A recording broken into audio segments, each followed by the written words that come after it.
என்னோட நேம் வந்து பார்த்தீங்கன்னா ஏசி சுதர்ஷன். நான் வந்து பார்த்தீங்கன்னா ஏஇ கார்பரேஷன் திருப்பூர் கார்பரேஷனில் ஏஇ செலக்ட் ஆகியிருக்கேன். நான் வந்து ஓன் டிஸ்ட்ரிக்ட் வந்து பார்த்தீங்கன்னா மதுரை. நான் வந்து ஹார்ட் ஒர்க் பண்ணி தான் பண்ணேன். இந்த எக்ஸாம்ஸ் ப்ரிப்பரேஷன் பண்ணேன். ஆல்ரெடி டிஎன்பிசி ஏடி எக்ஸாம் வேறு கிளியர் பண்ணேன்.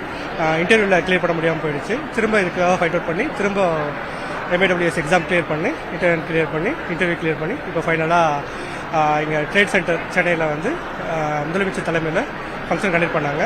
அதில் வந்து இன்னைக்கு பணி நியமன ஆணையம் வாங்கியிருக்கேன். ரொம்ப ஹாப்பியாக இருக்குது. எங்கள் அம்மா பக்கத்தில் இருக்காங்க. ரொம்ப சந்தோஷமாக இருக்குது. அவர் ஐயா முதலமைச்சர் ஸ்டாலின் கையால் வந்து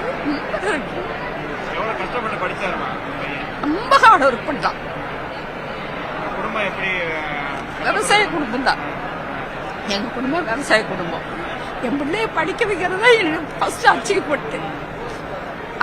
இது போஸ்டிங் வாங்கினதுக்கு அப்புறம் தான் மேரேஜ் பண்ணணும்னு என்னுடைய ஃபர்ஸ்ட் ஆம்பிஷன்.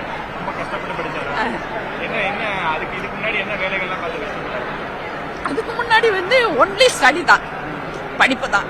வேற விவசாயத்துல வந்து அவளை இன்டர்ஃபயர் பண்ண விடல. நானு அவன் வந்து படிச்சு எப்படியாவது கவர்மெண்ட் போஸ்டிங் பண்ணி அதுல நல்ல அச்சீவ்மெண்ட் ஆகி நம்ம முதலமைச்சர் கையால பணி நியமனம் வாங்கி அதன் மூலம் தமிழ்நாட்டு மக்களுக்கு அவை சேவை செஞ்சு நல்ல பேர் வழங்கணும். தமிழகத்துக்கு அவர் ஐயாவுக்கு பெருமை சேர்க்கணும். ரொம்ப